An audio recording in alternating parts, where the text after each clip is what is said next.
पांचला बांध टूटने से वहाँ करीब 15-20 फुट पानी की हाइट थी। वो पूरा का पूरा पानी कांटोल, मेड़ा, जालसून होता हुआ सांचौर में कल 3 बजे दाखिल हुआ और शहर के बीचों बीच पानी चल रहा है। पूरी जो कच्ची बस्ती है सांचौर के चारों तरफ शहर की सिटी के पूरी जलमग्न है। सरकार की तरफ से सहायता जीरो के मात्रा में है। जिनके मकान गिर गए हैं उनकी सर्वे की जाए। पिछले बहुत दिनों से बारिश हो रही है, जिसके कारण लोगों का जनजीवन प्रभावित हो गया है और प्रशासन विभाग भी अपने कदम उठा रही है, सही ढंग से नहीं उठा पा रही है, जिससे लोगों का जीवन भी प्रभावित हो चुका है। और हाल भी आगे भी बारिश होने की काफ़ी संभावना है, तो प्रशासन विभाग को और सतर्क रहना चाहिए। सांचौर से ऊपर उठकर अब जिले की बात की जाए, खासतौर पर जालोर जिले की बात की जाए तो यहाँ नर्मदा नहर बहती है। खबर है कि नर्मदा नहर के भी कई मुहाने टूट चुके हैं और वो भी पानी अब रिहायशी इलाकों का रुख कर चुका है। भीनमाल, जालोर की बात कर रहे हैं, सांचौर की बात कर रहे हैं, तीनों इलाके जलमग्न हो चुके हैं। इसके लिए जिम्मेदार कौन है, सवाल यही है। और मनीष पारिक साहब, इसका मेरे ख्याल से इस सवाल का बेहतर जवाब आप दे पाएंगे कि जिम्मेदार कौन है। जानना चाहता है राजस्थान। हम कह रहे हैं सैलाब आया, आपदा प्रबंधन करेंगे, आपके संसदीय कार्य मंत्री आते हैं, जवाब दे देते हैं, मुख्यमंत्री कहती है कलेक्टर इलाकों में पहुंच जाए, लेकिन उससे पहले परेशान होने वाले शख्स की बात करेंगे, उसके लिए जिम्मेदार कौन है? जी, निश्चित तौर पर ये जब डिजास्टर की बात होती है तो वो उसके बारे में स्पेसिफिक परफॉर्मेंस का एस्पेक्ट आता है। जिन लोगों ने डिजास्टर से पहले डिजास्टर के लिए जिम्मेदार लोगों की बात करना चाह रहा हूं। अधिकारी जो इसके लिए जिम्मेदार थे, जिन लोगों को मरम्मत का काम देखना चाहिए था, अगर मजबूती के बारे में बात हो तो उसमें कुछ और एडिशन करना चाहिए था, उसके लिए कोई बजट प्रावधान की बात थी तो उसकी डिमांड करनी चाहिए थी, वो सब तो इंजीनियर्स पर ही आएगा।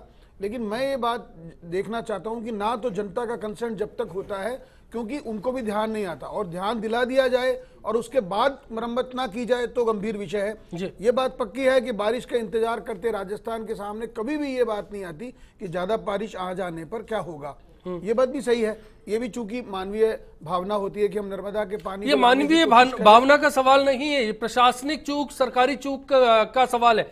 सवाल उस बात का है कि डिजास्टर मैनेजमेंट से पहले की प्लानिंग जो होती है उसको लेकर क्या करते हैं। और जल संसाधन विभाग, वाटर रिसोर्स डिपार्टमेंट, आसोपा साहब ने जिक्र किया था 2100 करोड़ रुपए राजस्थान में अगर जल संसाधन के लिए, खासतौर पर बांधों के रखरखाव के लिए मनरेगा के कोटे से खर्च किया जा चुका है, तो 2100 करोड़ रुपया जनता की पैसे जेब से निकला है, लेकिन जनता को क्या मिला, सवाल उसका है।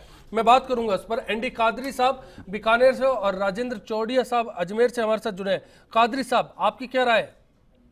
मैं ये कहना चाहता हूँ, जिससे ये जो हमारे बाढ़ वगैरह जो आती है, इसमें शासन और प्रशासन दोनों ही जिम्मेवार है, क्योंकि न तो इस पे शासन जो है ध्यान देता है, न ही प्रशासन ध्यान देता है। ये सब कुछ जो है बाढ़ वगैरह और ये सबको आ जाता है, उसके बाद में करोड़ों रुपए का जो है नुकसान होता है। और जो इनको जो है हमारे ये जो गरीब मजदूर किसान, इनके मकान जब गिर जाते हैं तो इनको जो मुआवजा दिया जाता है, ये ऊंट के मुंह में चीरे के बराबर होता है। नुकसान उनका वैसा वैसा रहता है। हम जो है नागरिकों बिल्कुल भुगतना आम आदमी को पड़ता है। बहुत बहुत धन्यवाद आपका इस चर्चा में जुड़ने के लिए। राजेंद्र जी, अजमेर से राजेंद्र चौड़िया बोल रहा हूँ सर, नमस्कार जी। नमस्ते। मैं ये कहना चाहता हूँ कि पानी जगह जगह पानी हो रहा है। जालौर के आसपास एरिया में बहुत पानी फैल गया है, बहुत नुकसान हुआ है। छोटे क्या नाम है वो बांध वगैरह बहुत नुकसान हो रहे हैं। सरकार को आपदा प्रबंधन विभाग को पूरा ध्यान देना चाहिए और पूरा लापरवाही नहीं होनी चाहिए। कागजी कार्रवाई में तो अलर्ट है, लेकिन कार्रवाई प्रैक्टिकल होना जरूरी है।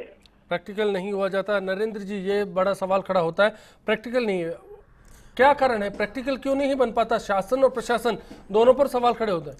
देखिए, सबसे बड़ी जब कवास में इस तरह घटना घटी थी, हम सब लोगों ने जो रिसर्च करते हैं, समाज के साथ जुड़ करके काम करते हैं, उन्होंने कहा कि नहीं, सरकार को डिजास्टर मैनेजमेंट पर पूरा फोकस करना चाहिए और इस तरह के पिछले 100 सालों में जो घटनाएं घटी है उसको ध्यान में रख करके आगे का प्लान बनाना चाहिए। और कुछ उस पर विशेषतर काम हुआ, लेकिन बीच में सरकार की अपनी प्राथमिकता होती है, उनका अपना उद्देश्य होता है, अपना काम करने का तरीका होता है, और उस पर पूरा काम नहीं हो पाया, जिसका आज ये भुगतान हो रहा है कि इस तरह से पूरा 3 डिस्ट्रिक्ट और 8 तहसीलें पानी से डूबी हुई हैं और हम सब जनता के जो रखवाले हैं वो असहाय पड़े हुए हैं। ऐसे कई इलाके हैं। जालोर की बात हम कर रहे हैं, उदयपुर, बीते दिनों बाराबूंदी में भी हमने ऐसा ही देखा था, हालात ऐसे ही थे। और अब सिरोही की बात की जा रही है, सिरोही में 3 लोग बह गए नाले में। लगातार हम देखते आ रहे हैं कि ऐसे हालात बिगड़ते जा रहे हैं। पानी एक तरफ सरकारें बात करती है नदियों को जोड़ने की, वाटर प्रोजेक्ट्स को लेकर बात की जाती है, और दूसरा जमीन पर जो पानी है उसको सहेजने के लिए क्या इंतजाम किए जाते हैं, वो भी सवाल खड़ा होता है। इंद्र ओझा साहब और खालिद कुरैशी साहब इस चर्चा में हमारे साथ जुड़े हैं। ओझा साहब नमस्कार। सुनील जी। जी नमस्ते सर, सभी मेहमानों को मेरा नमस्कार सर। जी साहब, आज की जो डिबेट है, देखिए सांचौर जिला जो सांचौर में जो जालौर जिले में जो हालात है, इसमें सरकार की तो चूक है। इसमें सामने चाहिए मनीष जी बैठे हैं, वो सुन रहे हैं मेरी बात को कि सरकार अगर समय रहते थे और भाई साहब सबसे बड़ी वीडियो ना हमारे राजस्थान के देश की समझो कि ऊपर से नीचे तक निर्देश चलते हैं, खाली ऊपर से लेके निर्देश चलते हैं, और अंतिम निर्देश जो प्राप्त करने वाला व्यक्ति है, अंतिम निर्देश जिसके पास जाता है, उसके बीच में जो विचलित जितने अधिकारी है उनके बीच में कोऑर्डिनेशन सही नहीं होता भाई साहब। ये और अगर ये ग्राउंड रिपोर्ट सही दे दे ऊपर कि भी इस टाइम की ये हालत है, तो आप कहना चाह रहे हैं ओझा साहब शासन से ज्यादा प्रशासन की खामी है ये? बिल्कुल, शासन को अंधेरे में था सर। प्रशासन की ये बहुत बड़ी जिम्मेदारी होती है, सरकार तक ये बात पहुंचती नहीं है, उससे पहले ऐसी घटनाएं आपदा प्रबंधन में घट जाती है सर। धन्यवाद आपका। खालिद कुरैशी साहब, आप क्या कहेंगे? नमस्कार। नमस्कार सर, बांध में अगर दरार आई है 2 दिन पहले या 4 दिन पहले, दरार तो आई नहीं होगी। अधिकारी की गलती है, दूसरे कांग्रेस पार्टी की गलती है जो समय लेते हैं उन्होंने इनकी मरम्मत नहीं करवाई। क्योंकि हमारी बीजेपी की सरकार आई है 1.5 साल हुआ है, तो ये दरार आई तो कम से कम 2-2.5 साल पहले या 3 साल पहले सारी होगी, तो इसमें कांग्रेस पार्टी की जिम्मेदारी। चलिए, मैं इस पर सुशील आसोपा साहब से जवाब लूंगा। उससे पहले शर्मा जी आपके पास में आएंगे और समझना चाहेंगे कि इस तरह के बांधों को लेकर, ठीक है हम मान लेते हैं जल संसाधन विभाग अपनी जिम्मेदारी से पल्ला झाड़ सकता है क्योंकि उनके अधिकार क्षेत्र में ये मामला नहीं आता, लेकिन पंचायतों की बात है, महकमे की बात है, महकमा कहीं तो मॉनिटरिंग करता होगा। राज्य में जितने छोटे बड़े बांध हैं उनको लेकर कोई तो हिसाब किताब होता होगा। कभी तो 21,000 करोड़ रुपया अगर खर्च हुआ है, माफ़ कीजिएगा 2100 करोड़ रुपया अगर खर्च हुआ है, तो उसको लेकर कोई तो जवाबदेह बनेगा। जहाँ तक 2100 करोड़ महानरेगा के तहत बांधों पे खर्च करने वाली बात है, मरम्मत पे, वो सारा का सारा पैसा पंचायतों के माध्यम पे से छोटे बांधों पे किया गया। और ये जो छोटे बांध है सारे पंचायत समिति के माध्यम से ही उन पे खर्चा होता है, उन पे कार्य होता है। बड़े बांध ही सिर्फ जल संसाधन विभाग मेंटेन करता है और छोटे बांधों की सारी जिम्मेदारी पंचायत और पंचायत समितियों की होती है। ये तो मैंने पहले ही कहा ही है ना, शुरू में ये बात। ये जो पैसा खर्च किया है ये सब पंचायत बात नहीं है, और बात में सिर्फ सांचौर तक सिमेट के नहीं रखना चाहता, सांचौर तक नहीं, पूरे प्रदेश का यही हाल है। जितने भी छोटे 80 MCFT से नीचे के बांध है वो सारे ही पंचायत और पंचायत समिति ही मेंटेन करती है, उसमें कोई भी खर्चा जल संसाधन। आपको लगता है कि इस पूरे मसले में कहीं तो जिम्मेदारी रही होगी, कोई तो जिम्मेदार होगा अगर बांध टूट जाएगा, या फिर हम समझ ले बांध ऐसे ही टूटते जाएंगे? बांध अगर टूटता है तो इंक्वायरी का विषय है और जो भी जिम्मेदार होगा उसको सजा दी जाएगी। जी, ये एक बड़ा सवाल है कि सजा दी जाएगी, लेकिन सजा कब मिलेगी? अशोक जी हैं जालोर से हमारे साथ जुड़े हैं। अशोक जी, आपसे समझना चाहेंगे, आप वहाँ के नागरिक हैं, स्थितियां क्या है जिले में इस वक्त? बहुत तेज बारिश है सर जालोर में। जी, क्या पानी भरा हुआ है? सुना है सांचौर पूरा डूब चुका है। हाँ, सांचौर के जालोर में, सांचौर जिले के जालोर सांचौर में 3 दिन से बारिश हो रही है सर। क्या प्रशासन काम कर रहा है? कहीं कोई सक्रियता नजर आती है? सर कुछ प्रशासन से कोई मदद नहीं मिल रही हमको। अच्छा, बहुत तेज बारिश हो रही है और नदी नाले बहुत तेज बह रहे हैं। अच्छा, लोग परेशान है? हाँ सर, बहुत परेशान है, खाने को कुछ मिल नहीं रहा है और रहने के लिए भी व्यवस्था नहीं है सर। बिल्कुल, हम इसीलिए ये दरअसल ये सवाल आज यहाँ उठाकर आए। शुक्रिया आपका आसोपा साहब, आपकी राय अब मैं जानना चाहूँगा। सरकार को एक्शन क्या लेना चाहिए? समझ में आ गया लापरवाही तो है। इसमें 3 टियर सिस्टम की इम्प्रूवमेंट की ज़रूरत है। एक तो ये है कि इस तरह की जो हैवी रेन्स हैं उसके बारे में जो नेशनल डाटा सेंटर है या स्टेट डाटा सेंटर है मेट्रोलॉजिकल डिपार्टमेंट का, उसकी जब पूर्व चेतावनियाँ थी तो जो जैसा नरेंद्र भाई ने कहा कि डिज़ास्टर मैनेजमेंट के जो प्लान्स हमको पिछले 10 सालों में इकोलॉजी के परिवर्तन आ रहे हैं, कवास ने हमको एक पूर्व चेतावनी दे दी थी कि वेस्टर्न राजस्थान में भी ऐसे हालात आ सकते हैं। बिल्कुल, इसलिए हमको उसके तरीके से आज भी वहाँ कोई सुविधाएं वैसी नाव या बचाने के लिए साधन, रस्से और मतलब बहुत सारे जो उससे रिलेटेड होते हैं वो आज भी आप चेक कराएंगे तो वहाँ आपको नहीं मिलेंगे, पहली बात। दूसरी बात ये कि मैं सरकार पे अगेन प्रहार करूंगा, क्योंकि 1.5 साल से ये सरकार एक नई चीज और ला रही है। 1.5 साल से मंथन चल रहा है इस सरकार पे। मैं पारीक साहब से भी कहूंगा कि कंफर्म कर लें, मैं तो कंफर्म हूँ कि ये जो अर्दन डैम्स हैं, जो पंचायतें जिनका देख रेख कर रही है, और मैं खुला खुला आरोप लगा रहा हूँ कि 2082 करोड़ रुपया वाटर बॉडीज पे खर्च हुआ नरेगा के माध्यम से, वो अब ये क्या कर रहे हैं कि सब लघु सिंचाई महकमा एक सिंचाई विभाग में कर दें और वो पंचायती राज से लेकर के उसके अंडर में कर दें।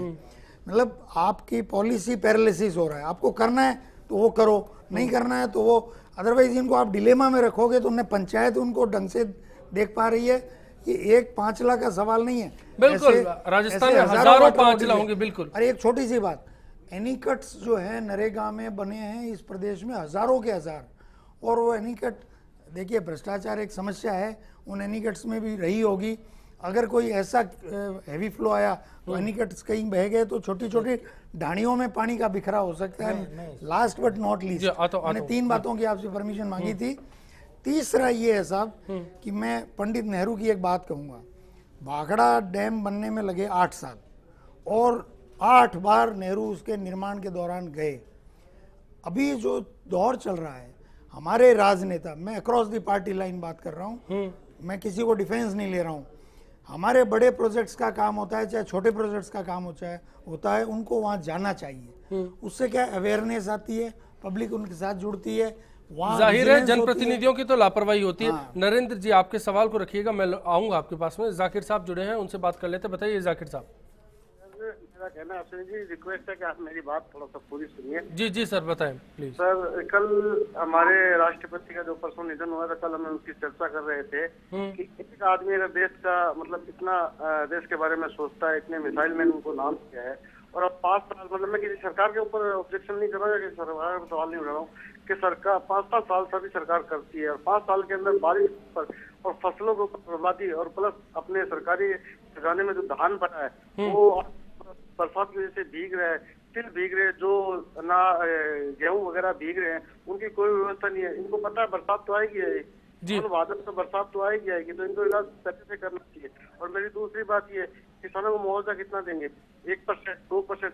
आरटीआई से पता कीजिए कि ये बांधों का कार्यक्रम, जो बांधों का पैसा होता है 50 करोड़ या 100 करोड़ जो पैसा पास होता है, आरटीआई से आप पता कीजिए कितना पैसा खर्च होता है, कितना पैसा बांध पे लगता है। अगर बिल्कुल इसी बात का अभी जाकिर साहब, सुशील आसोपा साहब ने भी जिक्र किया और सवाल यही मनरेगा को लेकर शर्मा जी ने भी यहाँ बात बोली।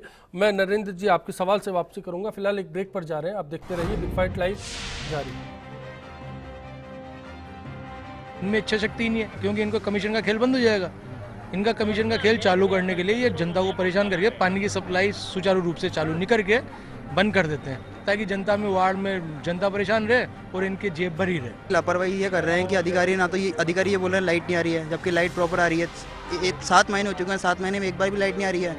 प्रॉपर नल भी यहाँ पर है, नल भी मतलब जो स्लो नल आ रहे हैं। अब स्लो नल भी 7 महीने तक तो नहीं आते ना, ये भी आप समझ रहे हो ये चीज़ तो।